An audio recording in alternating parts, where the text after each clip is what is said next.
So for this job I've got the largest screwdriver I have, because these are very large screws, and certainly the first one I took out on the first seat I did, this was extremely tight, but in fact on this one it's proving to be quite an easy job just to remove that. So that just simply unscrews, and then the second one will also come out very easily. Again, that's the pivot, and then the seat back simply separates from the seat proper. Now the next stage in the process is to remove this spring. This is it's a very strong spring with quite a lot of pre-tension on it. That's the spring removed, and you can see the retaining hook here, which I'll drill out later. But the next step is to remove these spring clips. I'll just take the first one out just to demonstrate. And they just come out fairly easily, like so. And once the clips have been removed, the seat covers start to come away. Just need to be gently eased off the frame.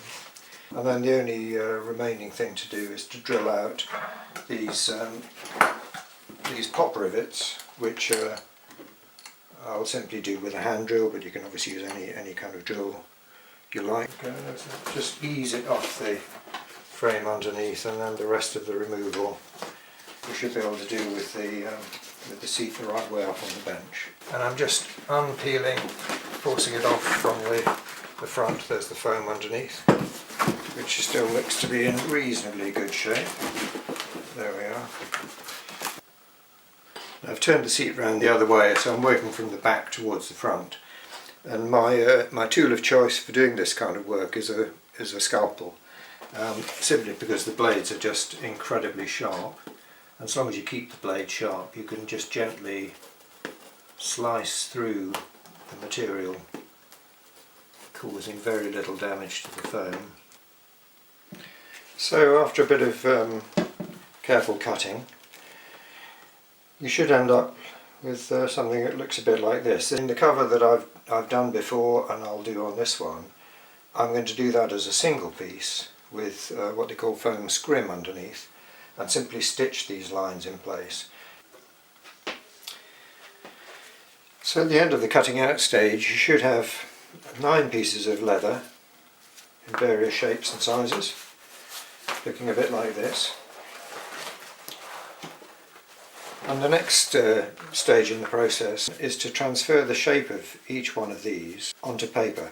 And there are 2 reasons for doing that. One is that it gives you a chance to refine the shape and size of these pieces, because over time they will have stretched and deformed and so on, and it gives you a chance to correct that. And the other thing is that it'll save you time when you make the next seat.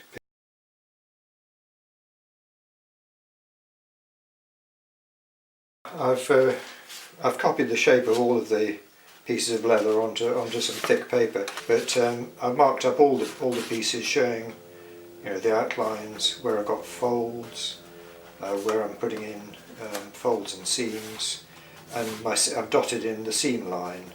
The first thing to do is to check the condition of the leather on the face side to make sure there aren't any major defects. And you can see here there are some cut marks, which obviously I need to avoid when I'm marking out on the other side. So there are 3 marks here, and what I've done is I've just ringed them on the back side of the leather. So my next step is to take the paper patterns that I've already prepared, and I'm going to lay them out just roughly on the leather to see if I can get as efficient a piece of cutting as I possibly can. So there we are. What I've done is I've laid out the pieces of paper as efficiently as I think I can. So there we are. I finished marking out the pieces, and you can just about make out the faint outlines on the video. Right, so I now have a set of pieces of leather, all cut to the right size, and here are my templates. You can see they're pretty accurate copy of the templates. And what I need to do next is transfer all of my notes and margin lines and location lines and so on from the paper onto the leather, so when I start assembling it I get everything in the right location. Right, so we now have all the pieces, 9 pieces in total, all carefully cut out, and as you can probably see, all the stitching lines are marked and the reference lines so that I can line each piece up to its neighbour, fold positions and so on. So those are all really ready to start assembling the seat cover.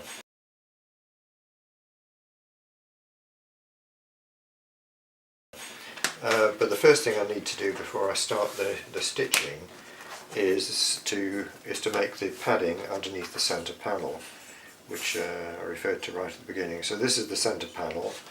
I'm going to stitch it into strips to mimic what was done on the original seat, and the padding on the back is going to be done with this material, which is a 6mm foam scrim. And if you're not familiar with this, you can just search on it on those well-known popular websites and you find several suppliers. This is the centre panel with the scrim attached to the back, just trimmed to size. And the next thing I've got to do is to mark out the stitch lines. So I've invested in one of these, which is a proper industrial sewing machine with what they call a walking foot, which is just a device to make sure that the leather feeds properly through the machine. And this can cope with, well, leather absolutely no trouble at all. So I'm just going to carefully make a start with a couple of reverse stitches. That'll do.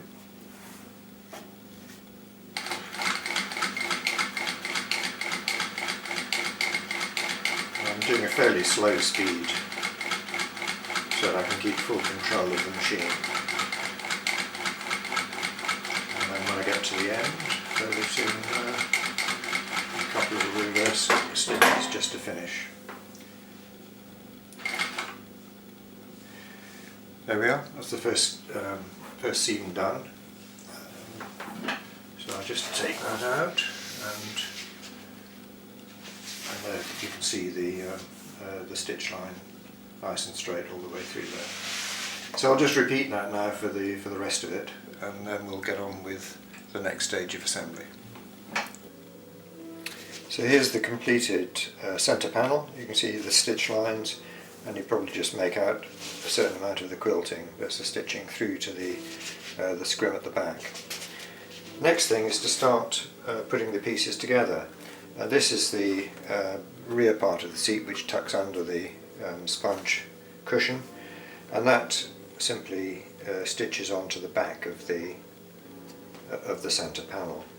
So here is the French seam.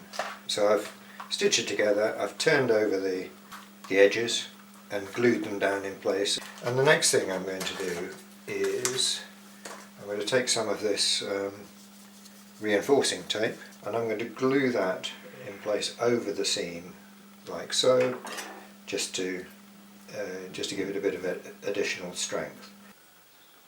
Okay, so there you have in effect the completed yoke. This is the underside, obviously. Here are the 2 French seams with their reinforcement, and if we turn over to the other side, you see those are nice and neat and tight, and ready to put together with the centre panel.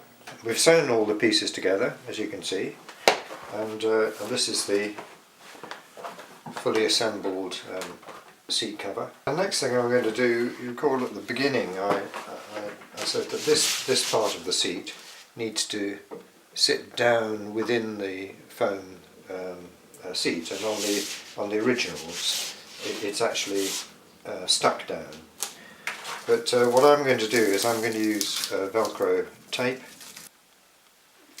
So there we have the Velcro stuck in place. It's just stuck with ordinary Evo stick, so I'll be perfectly secure there. And the only thing remaining to do on the new seat cover is to trim the seams.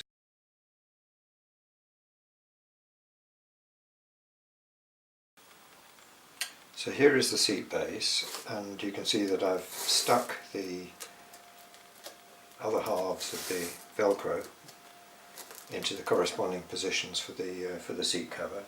And the only further refinement I'm going to add is I'm going to stick a piece of scrim, this is 3mm scrim this time, slightly thinner, into the middle, just to compensate for the fact that on the edges we've got the thickness of the Velcro, in the middle we haven't. So the base is done, the cover is done, and all we've got to do is put the two together, and that's just a question of slipping the cover over and gradually easing it into place, and then clipping it on the underneath, and I'll demonstrate this later, but to temporarily help with stretching it and getting it in place, I'm going to use these fold back stationary clips, which are a standard item you can get at any stationery store. So that's the cover just roughly fitted in place. Seems to fit reasonably well, and when you look underneath, you see I've just stretched it, hand stretched it, and clipped it using these fold back clips. And what I'm going to do now is leave it like this for a few hours, and maybe even till tomorrow, and just allow the leather to stretch and the foam to adjust to its new shape. So here we are, 24 hours later. I've stretched the leather a little bit tighter around the frame, got rid of my fold back clips and replaced them with the permanent clips, which simply push or tap into place. And I've, you can see here, I've refitted the bracket that holds the spring, and refitted the spring, and I've held the bracket in place with nuts and bolts, but obviously you can use pop rivets if you prefer. So basically that's the seat base completed. Just put that down there so you can see it, hopefully see the way it's looking. So reasonably successful, I think. And now the next stage is to go on to look at the seat back, and the construction of the seat back is completely different from the seat base. It's more complicated, more difficult to understand how you get into it. So I'll take you through that process next.